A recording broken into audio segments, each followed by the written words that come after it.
घोषणा झालीच पाहिजे. बोला छत्रपती शिवाजी महाराज की जय. सगळे म्हटले नाहीत, जेवून आला ना तुम्ही, सगळ्यांनी म्हणा ना, छत्रपती शिवाजी महाराज की जय. छत्रपती शिवाजी महाराजांचे मावळे शोभलं पाहिजे ना आपण, ऐक. म्हणून खऱ्या अर्थाने आज प्रत्येक तरुणाने महाराजांच्या आदर्शाने आपली वाटचाल केली पाहिजे.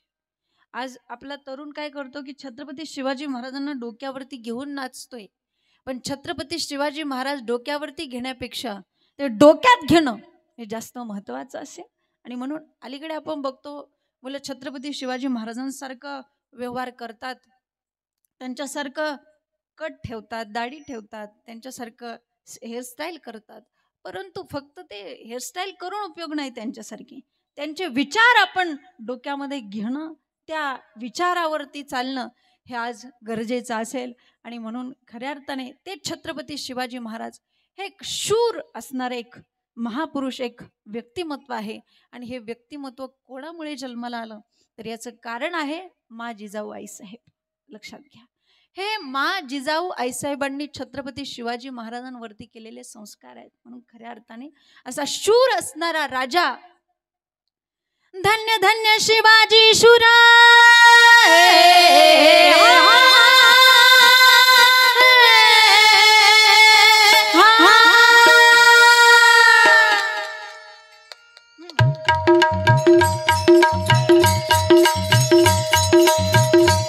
धन्य धन्य शिवाजी शूरा, धन्य धन्य शिवाजी शूर पराक्रमी थोर, केले जर जर बाजूनी पाणी दुष्ट मुघलार, बाजूनी पाणी दुष्ट मुघलार, बाजूनी पाणी दुष्ट मुघलार.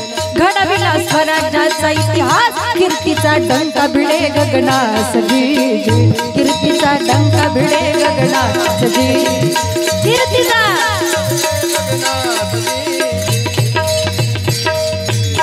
मुजरामानाचा शाहिराचा, महाराष्ट्र भूचा चरणाचा, महाराष्ट्र भूचा चरणाचा. अरे धन्य ती जिजाऊ माऊली, जिच्या हाती पाळण्याची दोरी ती देशाचा उद्धार करी. आणि या माऊलीनं शुभाला घडवलं, वाढवलं, ज्ञानाचं ज्ञानामृत माऊलीने पाजलं. आणि म्हणून छत्रपती शिवाजी राजे जन्माला आले. अवघ्या वयाच्या 16व्या वर्षी राज्याला तोरण बांधलं, तोरणाला तोरण बांधलं. मर्द मावळा जमा केला. तो माझा मावळा कसा होता? सह्याद्रीचे शूर मावळे,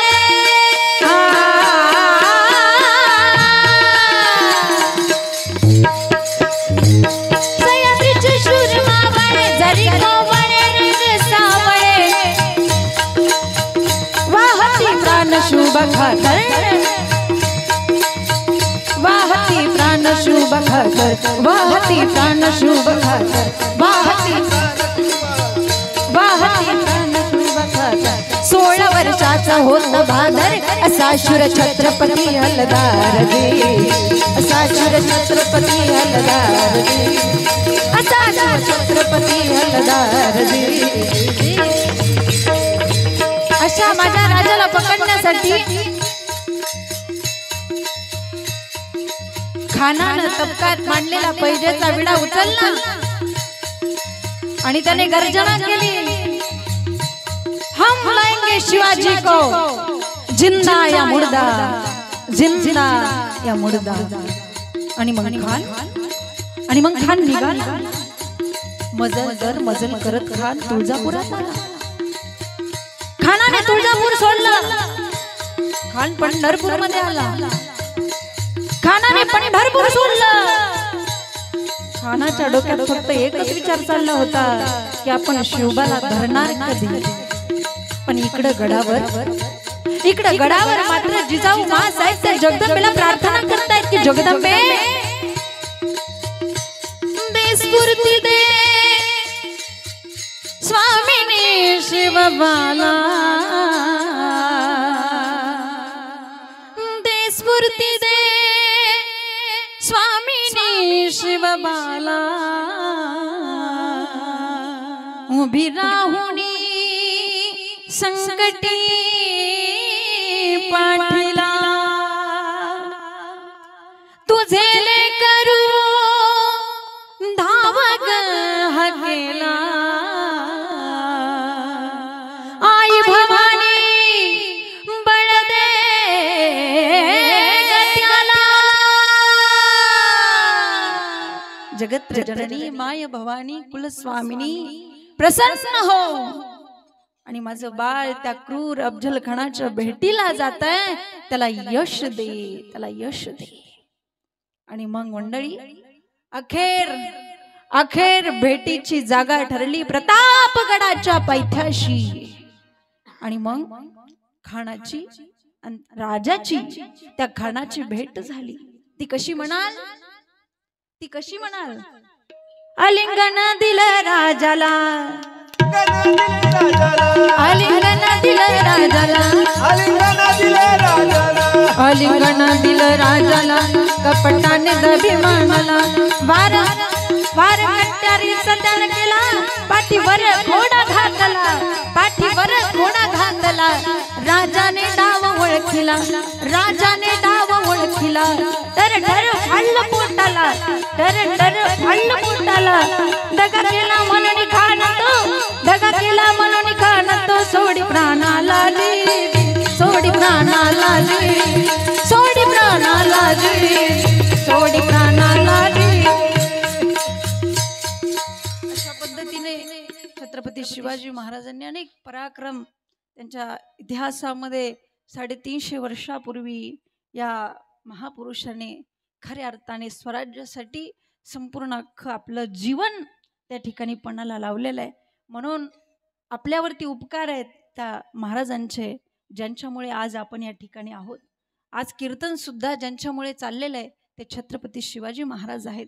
लक्षात घ्या मायबापांनो, जे छत्रपती शिवाजी महाराजांनी केलं ते जगाने कधीच केलं नाही आणि जे जगाने केलं ते छत्रपती शिवाजी महाराजांनी कधीच केलं नाही। छत्रपती शिवाजी महाराजांनी माणसं जपली आणि पैसा वापरला, पण आपण माणसं वापरतो आणि पैसा जपतो। म्हणून हे एक वेगळं आगळं वागणं छत्रपती शिवाजी महाराजांचं असल्यामुळे त्या राजाच्या पुढे संपूर्ण जग झुकलं। म्हणून लक्षात घ्या, वागणं असं पाहिजे, जगलं तर अशा पद्धतीने जगलं पाहिजे। महाराज सांगतात तुका म्हणे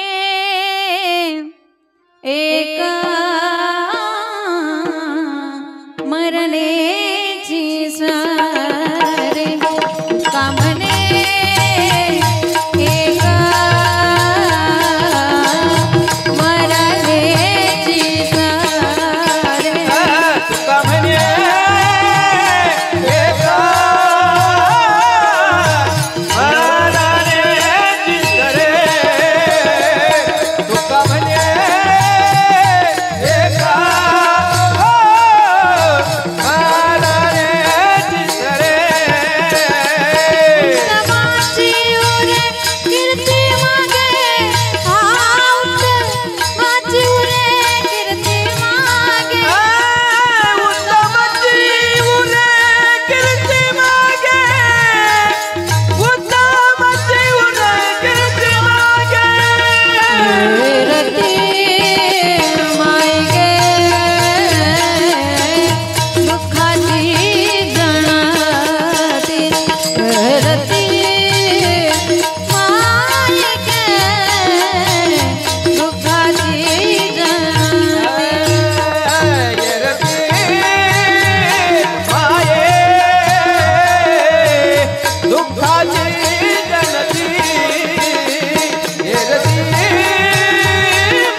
पद्धतीने जगलं पाहिजे। आतापर्यंत आपण अनेक राजे बघितले नाही का, अनेक राजे बघितले, परंतु रयतेच्या मनावरती राज्य करणारा फक्त हा एकच राजा आहे। इतिहासाच्या पानावरती राज्य करणारा फक्त हा एकच राजा आहे। लक्षात घ्या, हा एकच राजा आहे। म्हणून आतापर्यंत आपण बंदुकीच्या जोरावरती आणि हंटरच्या धाकावरती वाघाला माणसाप्रमाणे जगायला शिकवणारी माणसं आपण पाहिली, परंतु बंदुकीच्या जोराशिवाय आणि हंटरच्या धाकाशिवाय वाघाला वाघासारखं, परंतु माणसाला वाघासारखं जगायला शिकवणारा मी फक्त एकच वाघ बघितला, आणि ते म्हणजे माझे छत्रपती शिवाजीराजे आहेत. म्हणून खऱ्या अर्थाने हे छत्रपती शिवाजी महाराज घडले कोणामुळे घडले, तर ती माय, ती जिजाऊ माता. म्हणून खऱ्या अर्थाने त्या मातेला धन्यता द्यावी. धन्य धन्य थोराई शिवरायाची जिजाई, धन्य धन्य थोराई शिवरायाची जिजाई. आज पूजितो महाराष्ट्र सारा, मुजरा मानाचा जिजाईला, मुजरा मानाचा जिजाईला, मुजरा मानाचा जिजाईला, मुजरा मानाचा जिजाईला. धन्य धन्य थोर आई शिवरायाची जिजाई, धन्य धन्य थोर आई शिवरायाची जिजाई. आज पूजितो महाराष्ट्र सारा, मुजरा मानाचा जिजाईला, मुजरा मानाचा जिजाईला, मुजरा मानाचा जिजाईला, मुजरा मानाचा जिजाईला, मुजरा मानाचा जिजाईला, जिजाईला. माय बाप हो, खऱ्या अर्थाने हा इतिहास घडवला या राजानं, आणि आपण सुद्धा त्या राजाच्या पावलावरती पाऊल ठेवून चालण्याचा प्रयत्न केला पाहिजे. हा तरुण पिढीसाठी एक आदर्श राजा आहे, आणि हा एक आदर्श घेऊन जन्माला आलेला राजा आहे. म्हणून खऱ्या अर्थाने तरुण पिढीने ह्या राजाचं मार्गदर्शन घेत असताना, शक्तीचं मार्गदर्शन घेत असताना जीवनामध्ये भक्ती सुद्धा घडली पाहिजे. शक्तीला जर भक्तीची जोड असेल ना, तरच ते युद्ध जिंकलं जातं. म्हणून ही भक्ती खऱ्या अर्थाने कुणी केली? ही भक्ती केली तुकोबारायांनी, ही भक्ती केली ज्ञानोबारायांनी, ही भक्ती केली सावता महाराजांनी. परंतु अंतकरणामध्ये जर भाव असेल, कोणतंही कार्य असू द्या, परमार्थ असू द्या, नाही तर कोणतंही कार्य असू द्या, अंतकरणामध्ये जर प्रेम भाव असेल, तर ती भक्ती त्या भगवंतापर्यंत पोहोचते, त्याच्यापर्यंत भिडते. म्हणून तुकोबाराय म्हणतात खऱ्या अर्थाने, तुका म्हणे होता ठेवा, तो या भावा सापडला. हा ठेवा आम्हाला सापडला, पण कशामुळे?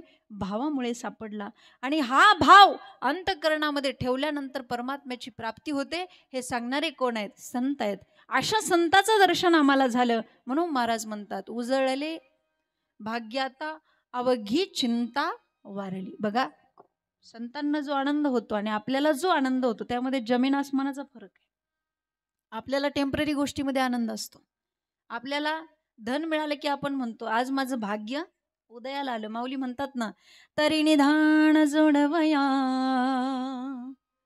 भाग्य धडेगा धनंजया, परी जोडिले भोगावया विपायी होय. मौली म्हणतात, जर समजा एखाद्याला घराचा पाया खोदत असताना द्रव्यांनी मोहरांनी भरलेला हंडा सापडला की तो काय म्हणतो, आज माझं भाग्य उदयाला आलं. म्हणजे आपण कोणत्या गोष्टीमध्ये भाग्य समजणारी लोक आहेत? बघा, तुम्ही एखाद्याकडे संपत्ती भरपूर असते, पण त्या संपत्तीला वारसच कोणी नसतं, म्हणजे मुलगा होत नाही.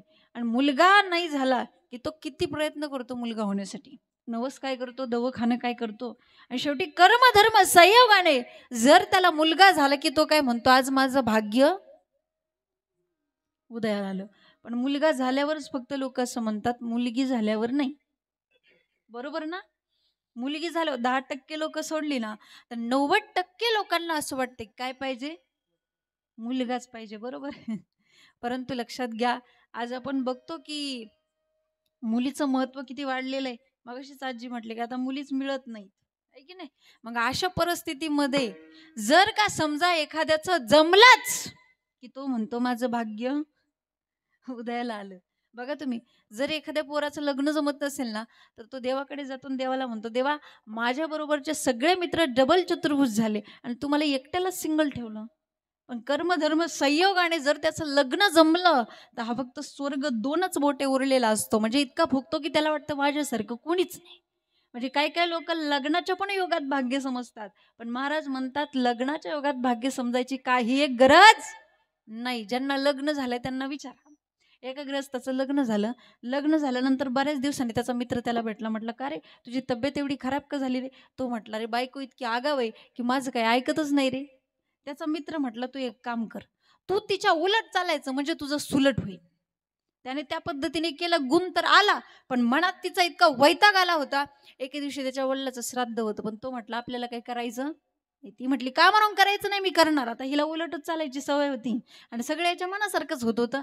मग तिने मस्तपैकी ब्राह्मण काका वगैरे बोलवले, जेवण वगैरे केलं. ब्राह्मण काका जेवून गेले. मग त्यानंतर हा आला आणि हा म्हटला का ग हे पिंड वगैरे जे काय आहे ते उकिरड्यावरती टाकू का? ती म्हटली नदी नाही का?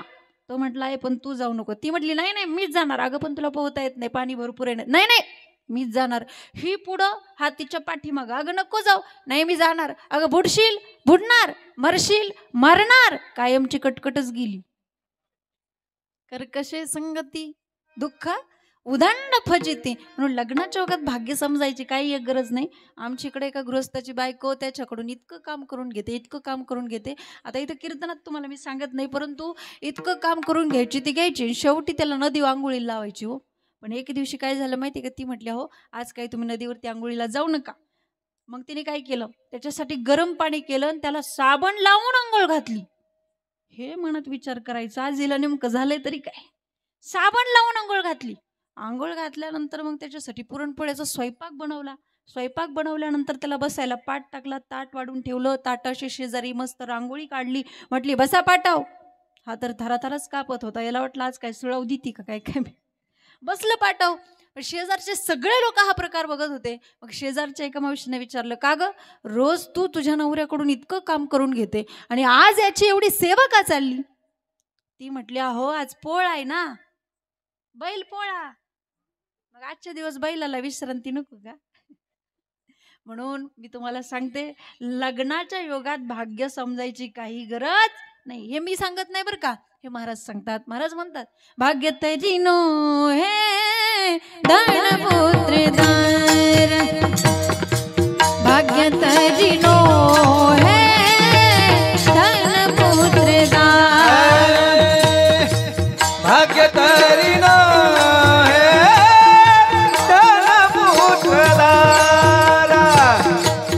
भाग्य तरिनो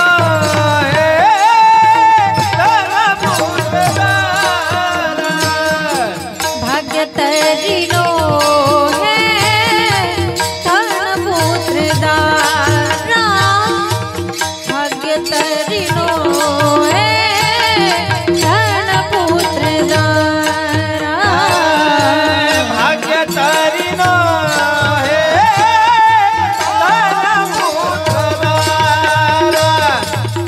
भाग्य तरिनो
भाग्य तरिनो हे धन पुत्र दार, निकट वास बरसांचा पायी, पूर्व पुण्य जा रे हो तू सानुकूळ.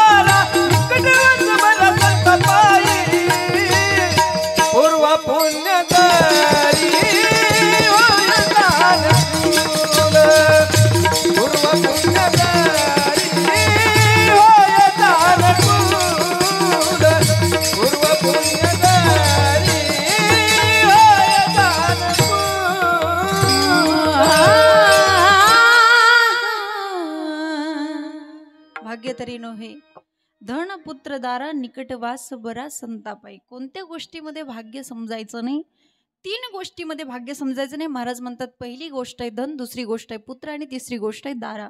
पहिली गोष्ट आहे धन. तुम्ही म्हणाल की या 3 गोष्टी असल्याशिवाय तर आमचा प्रपंच होतोय का? प्रपंचामध्ये पहिल्यांदा काय लागतंय हो?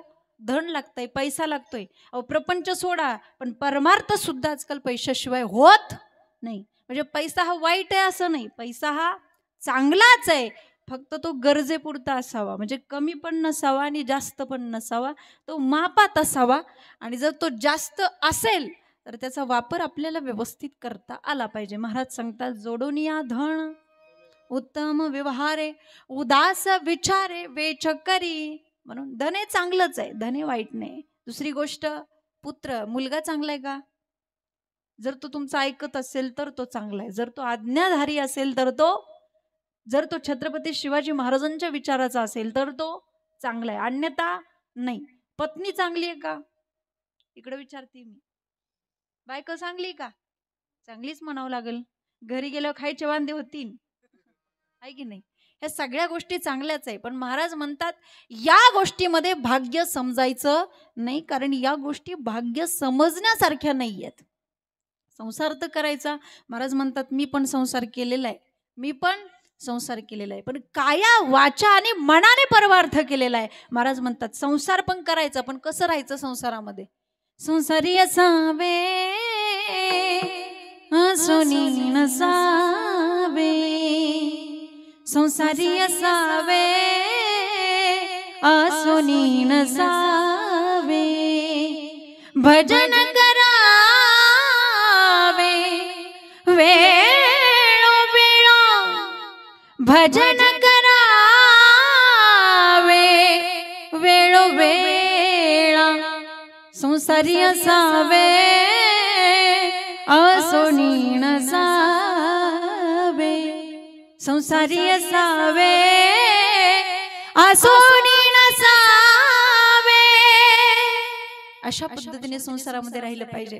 महाराज म्हणतात भाग्य कोणत्या गोष्टीमध्ये समजायचं? भाग्यवंत म्हणोतया शरण गेले पंढरीराया. अरे जो पांडुरंगाला शरण जातो तो कोण आहे? भाग्यवान आहे. तो कोण आहे? भाग्यवान आहे. अरे जो इथं कीर्तनामध्ये टाळ घेऊन नाचतो तो कोण आहे? धन्य तोची जगी जो हरिरंगी नाचे. आमच्या तरुण मुलांनी डीजे समोर नाही, इथं येऊन नाचलं पाहिजे. जेवढी काही ताकद आहे ती इथं धावली पाहिजे, आणि परमार्थ हा तरुणांनी केला पाहिजे बरं का. तरणा भाग्यवंत नटे हरी कीर्तनात. परमार्थ हा तरुणांचा आहे, परमार्थ हा म्हाताऱ्यांचा नाही. मग तुम्ही म्हणाल की कीर्तनामध्ये म्हाताऱ्यांनी यायचं नाही का, वयस्कर माणसांनी यायचं नाही का, टाळ घेऊन उभा राहायचं नाही? मी असं म्हणत नाही बरं का. तुम्ही परमार्थ करून करून म्हातारे व्हा, पण म्हातारं झाल्यावर परमार्थ करू नका. कारण तरुणपणामध्ये म्हातारपणामध्ये परमार्थ करणं याच्यात फरक आहे. किती फरक आहे मी तुम्हाला सांगू. तरुणपणामध्ये परमार्थ करणं म्हणजे प्लॅन काढून बंगला बांधणं, तुमच्या भाषेत सांगते बरं का. आणि म्हातारपणामध्ये परमार्थ करणं म्हणजे बंगला आधी बांधायचा आणि मग प्लॅन काढायचा, म्हणजे उलट होत आहे. म्हणून परमार्थ जो करायचा आहे तो तरुणपणामध्ये करायचा आहे. तरणा भाग्यवंत नटे हरी. छत्रपती शिवाजी महाराजांनी संपूर्ण जगामध्ये आपला भगवा फडकवला. हे तरुणपणामध्ये केलं. जे काही करायचं ते तरुणपणातच होतं, म्हातारपणात होत नाही. गिरीशी खरी किरीटा परी, गिरीशी खरी किरीटा परी, लहरी भगवा ध्वजा, लहरी भगवा ध्वजा, उगवला तारा तिमिर हरा गरजा शिवाजी राजा, उगवला तारा तिमिर हरा गरजा शिवाजी राजा, उगवला तारा तिमिर हरा गरजा शिवाजी राजा, उगवला तारा तिमिर हरा गरजा शिवाजी राजा. युगा युगाचा गडगंधार, यवण चाकरी करी सरदार, यवण चाकरी करी सरदार. मराठा मर्द होऊन खुर्द, मराठा मर्द होऊन खुर्द, छाटला शत्रूंच्या भुजा, छाटला शत्रूंच्या भुजा, उगवला तारा तिमिर हरा गरजा शिवाजी राजा, उगवला तारा गरजा शिवाजीराज उगवला तारा जमीन हरा गरजा शिवाजीराज उगवला तारा जमीन हरा गरजा शिवाजीराज म्हणून तो भाग्यवान आहे की जो तरुणपणामध्ये परमार्थ करतो. अरे भाग्यवंत कोणाला म्हणायचं? तुका म्हणे भाग्य याणावे म्हणजे संसारी जन्मे जे याच लागी. ज्याला ह्या संसारामध्ये जन्म भेटला तो पण कोण आहे? भाग्यवान आहे. कारण संसारामध्ये जन्म भेटतो संसार करण्याच्या निमित्ताने का होईना, परंतु परमार्थ करता येतो. तुका म्हणे जन्म आल्याचे सार्थक. फक्त जन्माचं सार्थक करता आलं पाहिजे. महाराज म्हणतात आपण भाग्यवान आहोत की आपल्याला हा जन्म मिळाला, आपल्याला हा देह मिळाला. औट हात का मानव देह अल्लाने तुझ दिया. औट हात का मानव देह अल्लाने तुझ दिया.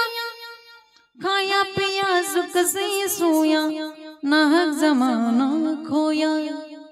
खाया पिया सुख से सोया नाहक जमाना खोया. कि भज मन नारायण, कि भज मन नारायण, कि भज मन नारायण, कि भज मन नारायण, कि भज मन नारायण, कि भज मन नारायण, कि भज मन नारायण, कि भज मन नारायण. महाराज म्हणतात हा देह मिळाला आपण भाग्यवान आहोत, परंतु आपण भजन केलं पाहिजे. ज्या भगवान परमात्म्याने आपल्याला हा देह दिला, फक्त देहच नाही दिले इंद्रिय हात पाय कान डोळे मुख बोलाया वचन. जेने तू जोडसी नारायण नास जीव पण भाव रोगा. दिले इंद्रिय हात पाय कान, दिले इंद्रिय हात पाय कान.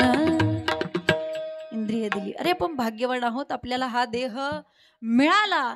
भाग्यवंत कोणाला म्हणायचं? काम क्रोध लोभ निमाले ठाईची अवधी आनंदाची सृष्टी झाली. ज्याच्या अंतकरणातून काम क्रोधादी विकार निघून गेले तो पण काय भाग्यवंत आहे. कारण एवढं सोपं आहे हे विकार अंतकरणातून जाणं. आणि चौथा भाग्यवान कोणाला म्हणायचं? तर ज्याला खऱ्या संताची भेट झाली तो पण कोण आहे? भाग्यवान आहे. कारण आज कलियुगामध्ये खऱ्या संताची भेट होणं इतकी सोपी गोष्ट नाही. भगवे तरी श्वान सहज त्याचा. अलीकडे आपण बहिरंग बघतो, अंतरंग बघत नाही. अरे अंतरंगातून साधूला ओळखलं पाहिजे, बहिरंगातून नाही. लक्षात घ्या. एका एसटी स्टँडवरती एका एसटी मधून एक संन्यासी महात्मा खाली उतरले. अंगावरची भगवी कपडे बघून बरेच लोक त्यांच्या दर्शनासाठी जमा झाली, गर्दी झाली. आणि एक जणांनी काय केलं, पाया पडत असताना खिशातली 500 रुपयाची नोट काढली आणि महाराजांच्या पायावर ठेवली.